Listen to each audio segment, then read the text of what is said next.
Hello guys! Magandang hapon sa inyong lahat.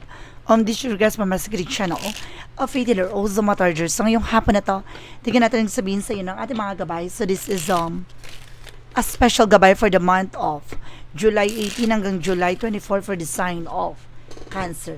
So Cancer, welcome sa my channel. Ano kayang messages, advices, and spirit guides ang ating masasaga for today's video? Kanina kayang energy or kaganapan sa buhay ng mga Cancerian ng ating mga kagilap. So guys, this reading is a general reading lamang, hindi lahat makaka-resonate. Kunin lamang po makaka-relate sa inyo. And comment down below kung kaninong energy ang ating nasagap. And because don't forget to like and subscribe my channel and hit the question bell for more videos. Update ko, maraming salamat po sa mga walang sawang pagsuporta sa aking channel, lalo na ang hindi skip ng ads away pagpalaing kayo ng Diyos at may kapal. Siksik na gumapo ni biyayang manang balik sa inyo. So let's see guys, what is the messages, advices sa inyo ng ating spirit for the sign of Cancerian. So let's see and watch this. Angel Spirit, please give me information po. Ano kayong gusto sabihin sa inyo ng ating mga baraha? There's a Three of Swords, something pain, betrayal.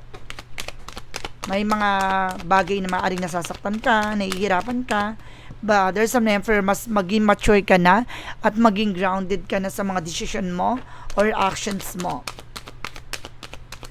Kaya ka nasasaktan kasi parang ang nangyayari, no? Hinahayaan mong saktan ka. Kaya naaabuso ka. There's a Three of Cups for third parties. Now, there's a third wheel. There's an action and movement. Kailangan mo nang kumilos at gumalaw. Kailangan mo nang umalis dyan sa situations na yan. Kailangan mo na makawala dyan from unhealthy situations. And there's a need of with a lot of toxic and negativities around you. No? Maaaring kinokontrol ka at may mga tao dyan sa paligid mo, manipulator. Minamamanipulate ka. There's a Four of Swords, something rest. Ipahinga mo yung utak mo, nag-overfatigue ka dito. Dahil sa kung ano-anong tumatakbo sa isip mo. What is additional messages? Represent guys with the Four of Wands by celebration. At may mga bagay na unti-unti mo na makakamta ng selebrasyon na maaaring giginhawan at gagaang na ang iyong pakiramdam. There's something that ka with an ending in your beginning. Maaaring may mga bagay na matapos na, mawakasan na. And of course, pangahawakan mo na ang iyong sarili. Magkakaroon ka ng sariling disposition at maninindigan ka na sa sarili mo. Babaguhin mo na ang mga nakagisnan mo. And there's a time for us with a perfect time or divine intervention. May paalala sa iyo na you need to pay attention sa kung naman yung bagay na nangyayari sa buhay mo, sa paligid mo. And there's a Three of Wands. The waiting is over. Kung may hinihintay ka, there's a possible na makuha mo na. Parating na ang changes and development. Makakaalis ka na, there's a travel guys. And there's a Nine of Cups, there's a wish fulfillment. Some of you, may mga pangarap ka na maaaring matupad, nga lang kailangan mo makawala at makalaya muna dyan. There's a lot of toxic and negative. Hinahata ka nito pababa. What is the Four of Swords? Reference with the Five of Swords. Nagkakaroon ng self-sabotage that because of your action. Now, ibig sabihin, hinahayaan mong abusuhin ka ng mga tao sa paligid mo. So, kailangan pangalagaan mo at proteksyonan mo ang iyong sarili. Very dictator and manipulator pala yun na sa paligid mo guys. And of course, there's something the Wheel of Fortune with turning back. Saswertihin ka na. Gaganda na ang iyong kalagayan, sitwasyon. And this is the Hermit card. The answer you need is, sir, bibigyan kasagutan na lahat ng katanungan mo dito. Liliwanag na sa'yo lahat. And there's a Two of Swords. Kailangan mo lang talaga magdesisyon. Kailangan mo talaga napuntuhin at tapusin. No, yung mga bagay-bagay na sa paligid mo, kailangan mo na manindigan at lakasan ang loob mo with the Queen of Wands. Diba? And there's a Queen of Swords. Clear the boundaries. Linisin mo yung nasa paligid mo. Alisin mo yung makakasira at magiging balakid sa pagtupad ng mga pangarap mo. And there's a Queen of Cups. Pagdating sa emosyon, masyado ka kasing mawain. Na masyado mababa ang loob mo, kaya inaabuso ka. Pagdating naman tayo sa outcome, there's something that sign of with happiness at the end of the time, magiging masaya at magiging maligaya ka naman daw dito. at magiging maganda at positibo ang kalalabasan dito. There's something purification, no? lilinisin yung mga bagay o balakid sa paligid mo at ibibigay sa'yo lahat ng kasagutan sa katanungan mo. And there's a the Kingman, baguhin mo na yung perspective mo, yung mindset mo. Kaya ka siguro natatakot umalis dyan dahil nangangamba ka sa posibilidad. Kailangan mong pakawalan ng sarili mo mula dyan sa sitwasyon na yan. Kaya ka nakakaranas ng delays and cancellations sa mga tao na yan. Not very toxic, and there's a Knight of Wands for slow and steady.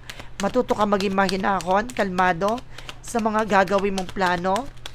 And there's a Knight of Swords. Some of you guys nagkakaroon ka talaga ng anxiety, sleepless nights. No, dahil sa mga tao sa paligid mo, di ba? And there's a Nine of Pentacles. You have a potential for abundance. Nga lang, nakakata ka pababa. Now, there's a high friend for lesson learned. Matuto ka na from the lesson that you've done before. No, wag mo nang hayaan na tuluyang kang masira ng mga tao na to. No, it's time. Dito pa lang sa unang baraka, very acceptable na talagang inggitera, mapanakit, no? At makasarili, sarcastic talaga. No? So let's see what is additional messages with an angel spirit pagdating sa finances and career, love life at kalusugan mo. Let's watch this. So let's see pagdating sa finances and career, guys.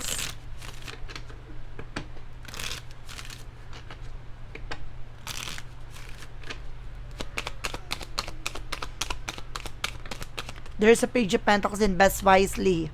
Diba ngayon mas maging mautak ka na how to manage and control your finances. There's a Six of Pentacles, kailangan mo maging balanse. Diba? Kailangan alam mo sa sarili mo paano mo po protection at papangalagaan ng yung pinaghirapan. Magtutuloy-tuloy na raw about sa finances. And there's a Ten of Swords. Nga lang may mga tao talagang sumasabotahe. Sabi ko na nga ba, may naghahatak sa ipababa para hindi ka mag-grow. No, there's a Four of Pentacles. See? Protectionan mo at pangalagaan mo kung ano man yung bagay na meron ka. Huwag mong hayaan na sayangin nila yung pinaghirapan mo. No, meron talagang toxic family dito, guys, na abusado. There's a Six of Wands for victory. Kumbaga, ikaw kakaya mo magtagumpay, nga lang hinahatak ka pababa ng mga tao sa paligid mo. And there's a King of Cups. There's a person mo is very devoted and supportive naman. Let's see, pagdating naman tayo sa love life. So, there's a Two of Wands, no? You have the power to choose. Piliin mo yung makakatulong sa family mo. And there's a Eight of Wands, something moving forward. Kailangan mo talaga makawala at makalaya dyan. No, from toxic family. No, let's see. And there's something the hard for lesson learned. Matuto ka na sa mga naranasan yung dalawa. Some of you, pilit din kayo pinaghihiwalay ng person mo. Na maaring you're also provider. No, ikaw yung nagpo-provide or breadwinner ng family nyo. There's an Ace of Swords with a mental clarity. Kailangan bigyan mo ng linaw yung isip mo, ang utak mo, mag-pay attention ka na, there's a judgment. Huwag mo ngayaan makontrol ka na ulit. There's a Two of Cups na panindigan mo ang inyong relasyon. Kasi diyan ka mag-grow. Diyan ka lalago. So, let's see. Pagdating naman tayo sa kalusugan mo, there's a Magician, there's a something manifestation. May mga bagay na nagre-reflect sa'yo dito. And there's something that, oh my God, may ginagawa sa black magic, ha? Some of you, there's a Magician, the Devil card. Some of you, ginagawa ka dito ng karamdaman. Na kung ano-ano, see? Oh my God, inutos to. Inutos to, or either yung magulang mo or kapatid mo maaaring gumagawa. There's the King of Wands, something a vision. Na unti-unti mo na makikita yung posibilidad. And there's the World card. Na kailangan nyo na makawala at makalaya dyan sa mundong ginagalawan nyo. Alam mo na nararamdaman mo na eh. There's the Full card. Huwag ka nagtitiwala pagdating sa mga pagkain, ha? Kasi ang nangyayari, baka dito ka idaan. No, dito ka idaan na lasunin, no? Gayumakin, gawa ng eksena para magkaroon ka ng karamdaman. Gano'n para magkaroon ka ng sakit. Mag-ingat ka, ha? Kasi hindi ka niya madali pagdating sa love life career mo. Dito ka dadalhin sa kalusugan. So let's see what is additional messages for magical fire messages, advices, request sa pick a card yes or no. Kung bago ka sa channel ko, guys, sa pick a card yes or no, pwede ka magtanong. Isa lang ang magiging sagot dyan within 1, 2, or 3. Kung nakapili ka na, please comment down below kung number na pili mo. Malalaman mo ang sagot niya sa dulo ng reading na to. Then of course, maraming salamat po sa mga nag-share ng aking videos. Sana mga uri na social media platforms. Maraming salamat po. Let's see what is additional messages with the magical fire messages. Let's watch this. Let's see what is the magical fire messages. Represent what?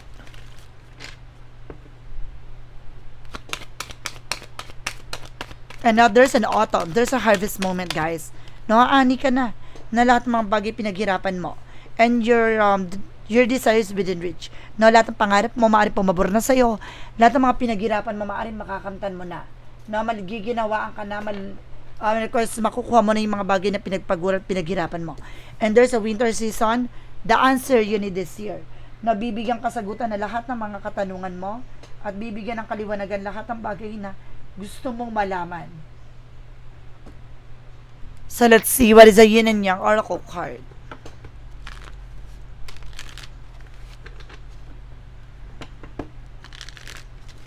For yin and yang oracle card, represent what?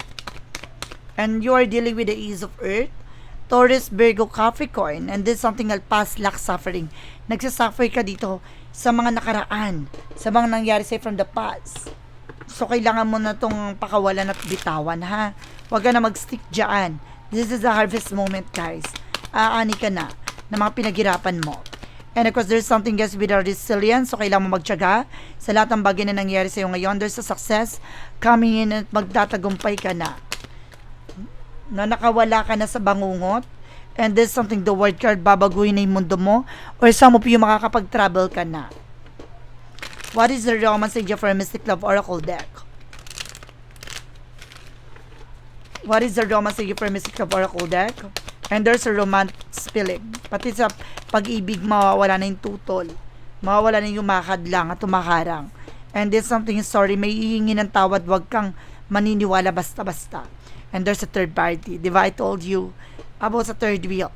No, with your toxic family. Now, let's see what is additional messages with an angel's number. Represent with the 01 and with the belief system. See, ito yung sistemang mali na kailangan na babago. No? You're blessed with the talent and skills that make it easier for you to stand out from the crowd, embrace what you make different, that your path to success, your dreams will soon come true. Matutupad lahat ng mga pangarap mo at magiging matagumpay ka na sa larangan na gusto mo. What is the Money Move Oracle deck? And there's an authority. You have the power, no?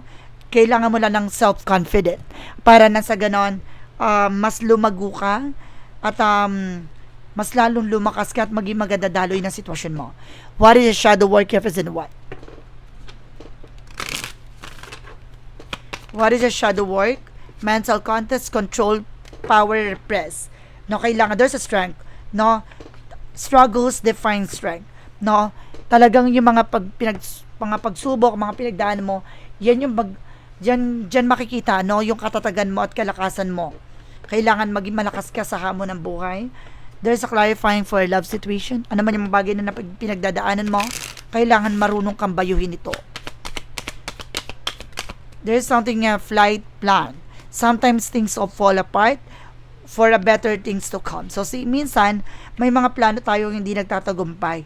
Yun pala, mayroon pala mas magandang plano ang ating poong may kapal. 'Di ba? No, minsan, gustong-gusto na natin makuha pero hindi binibigay. Yun pala, mayroong magandang dahilan pala dahil kapag natuloy yun, mas lalo tayong mahihirapan. There's a clarifying for a life situation. Let's see what is the clarifying for a life situation. Represent with a flame of courage. Now, ignite the flame of courage, lighting the path of bravery amidst the shadow of fear. So, see, ito talaga yung binibigay na line sa'yo na para maging matapang, maging palaban ka at makita mo ang multo ng kinakatakutan mo. No, isang bagay na ito, kailangan labanan mo yung takot at pangamba mo. So, let's see what is the what lies beneath your future. Ano yung mga bagay na nakatago sa hinaharap mo? Fake apology. Sabi ko na ba, double clarification, may hihingi ng tawad ha, pero wag ka magtitiwala dyan. No, kinukuha lang yung tiwala mo. And there's an emotional intelligence. See, pagdating sa emosyon, kailangan mas maging matalino ka na. Magpapaawa effect yan. Kaya kailangan yung emosyon mo, wag kang padadala. What is a part of the light? Represent what? Mababa kasi yung kalooban mo eh. Mabilis ka maawa eh. Kaya inaabuso ka eh. And there's a revert. It's time na para mahalin na talaga mo ng sarili mo. Every day is an opportunity for a fresh start. I embrace the cycle of life, knowing that every ending is followed by a new beginning. In each moment, I am reborn, constantly evolving and becoming the highest version of myself. Diba? Mas lalo kang pinalago, pinalakas, pinatibay ng lahat ng karanasan mo. So let's see what is up. Pick a card, yes or no. Alamin na natin magiging sagot sa tanong mo. Let's watch this. Okay, with a pick a card, yes or no, guys. So let's start with the number 1.